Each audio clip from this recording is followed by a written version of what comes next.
deportations has not been reached. He's still the record holder of that, Obama. See, they try to use black and brown faces. Ellos empezaron todo, perdón por interrumpirlo, ellos nos causaron todo, empezaron a ser agresivos y uno aquí nomás protestando, dando las ideas, las opiniones que sentimos y ellos se sienten amenazados. ¿Por qué crees que se sienten amenazados? Porque saben que están en el mal. El que debe teme.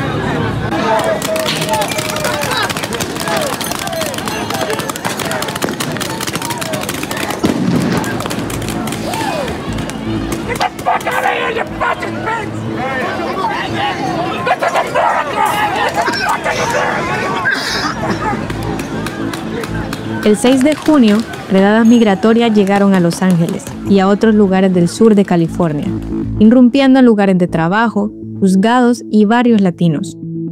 Más de 1 millón de centroamericanos viven en el condado de Los Ángeles, que se convirtió en el epicentro de una ola de protestas que ya alcanza 30 ciudades en Estados Unidos. Hoy hablamos de la tensión que vive la diáspora en Estados Unidos y del silencio de los políticos centroamericanos. Bienvenidos al resumen del Faro Audio, un podcast con los temas más importantes de la semana. Soy Graciela Barrera. Hoy es 14 de junio.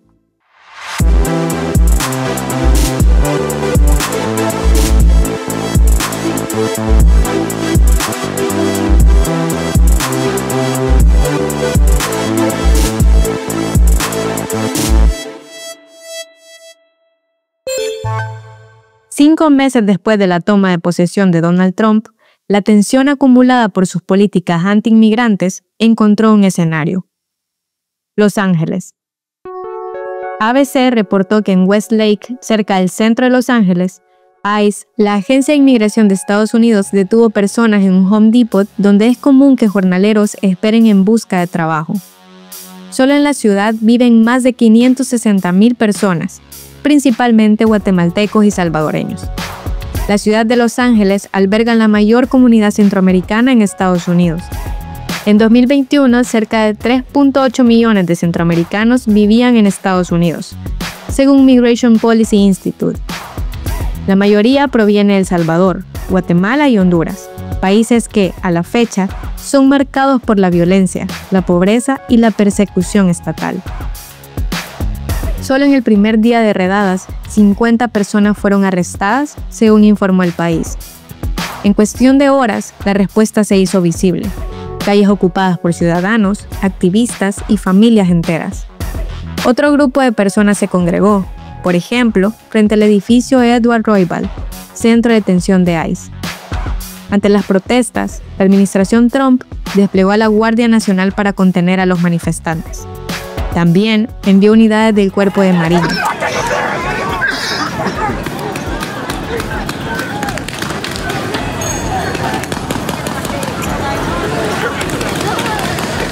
Ningún presidente estadounidense había enviado a la Guardia sin autorización del gobernador de un estado desde 1965. Y en ese caso, fue para proteger a manifestantes por los derechos civiles en Alabama. Hasta el 12 de junio, más de 800 personas fueron capturadas en protestas en el condado de Los Ángeles, según CBS News. Expertos han señalado un abuso de poder. A las protestas en Los Ángeles se sumaron otras. El País reportó que hasta esa misma fecha hay manifestantes en 30 ciudades de Estados Unidos. En Nueva York, por ejemplo, miles de personas se reunieron en el Bajo Manhattan, frente a diferentes agencias federales de inmigración. Desestimaron nuestro caso y ahora ellos aquí nos están deteniendo. El proceso judicial, para muchos, se ha vuelto una trampa, como el caso que acaban de escuchar. Una de las estrategias de ICE es que se aprovecha del mismo sistema judicial. Quienes acuden a sus citas con la esperanza de exponer su caso, corren ahora el riesgo de ser detenidos e expulsados en el acto. Muchos de ellos son capturados. María Alejandra Morales trabaja en Immigrant Defenders Law Center, en California, una organización que apoya la defensa legal de comunidades inmigrantes. A su oficina llegan casos como los que explicamos. Sobre ello, esto fue lo que nos dijo. Muchas de las personas que han sido capturadas en corte entraron al país por medio de una cita que hicieron a través de la aplicación CBP One. Esa es la vía legal, esa es la vía de la justicia para poder llevar un caso migratorio en este país. El hecho de que esta institución esté siendo utilizada para perseguir a personas inocentes con la única finalidad de sembrar miedo en una comunidad que ya de por sí es demasiado vulnerable y cuyos derechos son violados constantemente en esta sociedad. Todo esto ocurre mientras la mayoría de los gobiernos centroamericanos guardan silencio. Pese a que 200,000 centroamericanos tienen orden de deportación, con Guatemala y Honduras a la cabeza, seguidos por El Salvador y Nicaragua, de acuerdo con cifras oficiales revisadas por Diálogo Interamericano. En enero, Bernardo Arévalo, el presidente de Guatemala, y el secretario de Estado de Estados Unidos, Marco Rubio, acordaron aumentar en un 40% los vuelos con migrantes deportados. El Salvador llegó a un acuerdo mucho más amplio. No solo aumentó los vuelos de deportaciones, el país recibió 59 vuelos con personas expulsadas de Estados Unidos desde el inicio de la segunda administración Trump. También acordó recibir deportados de otros países, principalmente venezolanos. Esta semana llegaron familiares de los venezolanos deportados al CECOT. Esto dijeron a la YSUCA el 10 de junio. Venimos por un solo propósito, que se nos permita derecho a visita, que se nos permita saber sobre el estado de salud de ellos y posteriormente la libertad de nuestros jóvenes. Eso es lo que se quiere. El presidente Nayib Bukele endureció su discurso, criminalizando incluso a migrantes como Kilmar Ábrego, quien fue deportado a El Salvador por error. Ábrego fue devuelto a Estados Unidos el 6 de junio, después de órdenes judiciales para su retorno, a pesar que Bukele y Trump aseguraron que no lo regresarían. Ahora la fiscalía lo acusó de trasladar indocumentados, incluso supuestos miembros de la MS-13 dentro del país. Este 12 de junio, Milena Mayorga, la embajadora de El Salvador en Estados Unidos, presumió en redes sociales de las excelentes relaciones diplomáticas con Estados Unidos. 3 senadores demócratas, encabezados por Chris Van Hollen, pidieron este 12 de junio sanciones contra Bukele, el vicepresidente Félix Ulloa y los ministros de Seguridad, Defensa y Cancillería. Van Hollen dijo que Bukele es cómplice de Trump y usa fondos estadounidenses para cometer abusos de derechos humanos. Xiomara Castro, la presidenta de Honduras, es la única mandataria que se ha pronunciado en público. Convocó la cumbre de la Comunidad de Estados Latinoamericanos y Caribeños para discutir la preocupación común de las deportaciones masivas, pero la canceló, porque otros países miembros han privilegiado otros principios e intereses diferentes a los de la unidad de la región latinoamericana, publicó en sus redes sociales. En Honduras, las deportaciones aumentaron un 9.2% en los primeros 5 meses de este año, según el Instituto Nacional de Migración. Hablamos con Dulce Guzmán, directora de Alianza Américas, una red única de organizaciones lideradas por personas migrantes de América Latina y el Caribe, sobre el silencio de los políticos centroamericanos, y esto fue lo que nos dijo. En este contexto, preocupa profundamente el silencio de muchos gobiernos centroamericanos ante la campaña de deportaciones que impulsa el gobierno de Trump. A lo largo de las últimas 4 décadas, en verdad no ha habido la disposición de estos gobiernos de establecer una red de servicios consulares que corresponda con el creciente tamaño de sus respectivas poblaciones viviendo en los Estados Unidos. Las protestas seguirán este fin de semana en Estados Unidos. Hoy, 14 de junio, el gobierno estadounidense realizará un desfile militar por el aniversario del ejército en Washington. Este desfile coincide con el cumpleaños de Donald Trump. En el resto del país están convocadas cientos de manifestaciones bajo la consigna No Kings, sin reyes, en oposición a las deportaciones masivas y otras políticas de Trump. Tu apoyo hace posible nuestro trabajo. Con un aporte desde $4.99 al mes, puedes ayudarnos a seguir contando las historias que otros no quieren contar. Ingresa a apoya.elfaro.net. Otras noticias que ocurrieron en El Salvador.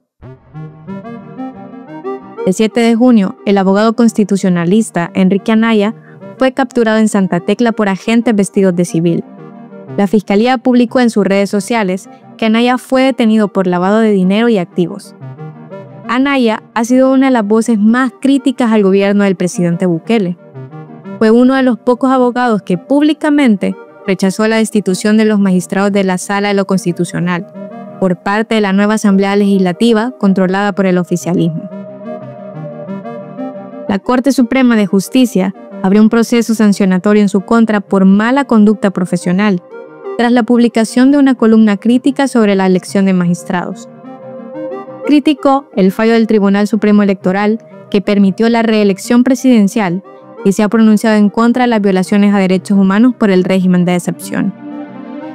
4 días antes de su captura, Enrique Anaya dijo esto en una entrevista en televisión abierta. Yo creo que cualquier persona acá que nos atrevemos a hablar, hablamos con miedo, hablamos con temor. Una fosa clandestina y 8 cuerpos sin identificar. Han pasado 10 meses desde que las autoridades salvadoreñas confirmaron el hallazgo de un cementerio clandestino en Tonacatepeque, al sur de San Salvador. Había 9 cuerpos.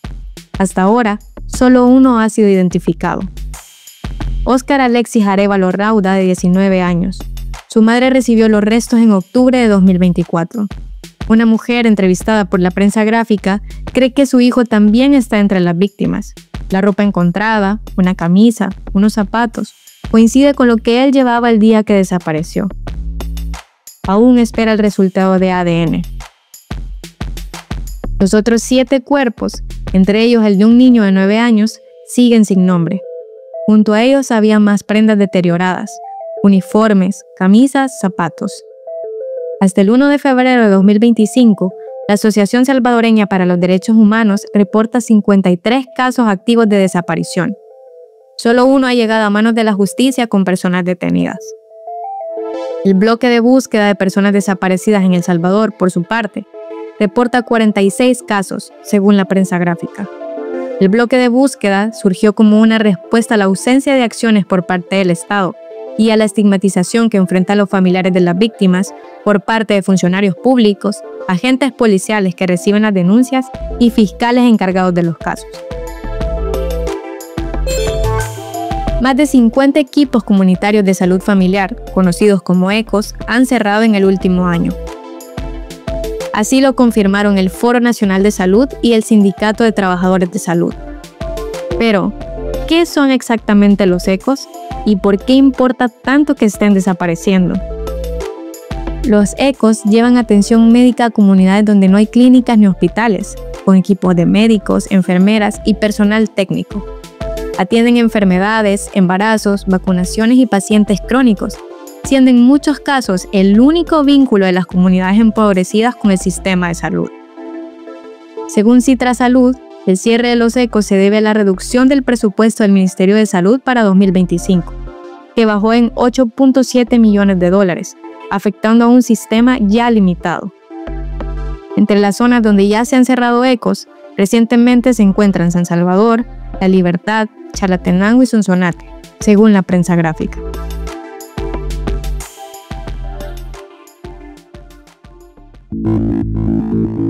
Antes de cerrar, queremos agradecer a los oyentes que nos dejaron sus comentarios en el episodio de la semana pasada. Morena Leiva, Edelmira Flores, Mario Herrera en Estados Unidos. Estamos pendientes de sus comentarios. En nuestro siguiente episodio leeremos lo que nos escriben. Nos alegra mucho poder conocer sus opiniones. Aquí termina el episodio de hoy del resumen. Suscríbete al Faro Audio en Spotify, Apple Podcasts o iHeartRadio. El resumen es un podcast original del Faro Audio. Gabriela Cáceres es nuestra productora. Gabriela y yo escribimos este episodio. El editor es Nelson Raula. El arte de portada es de Daniel Reyes. La producción de sonido y música es de Omnium.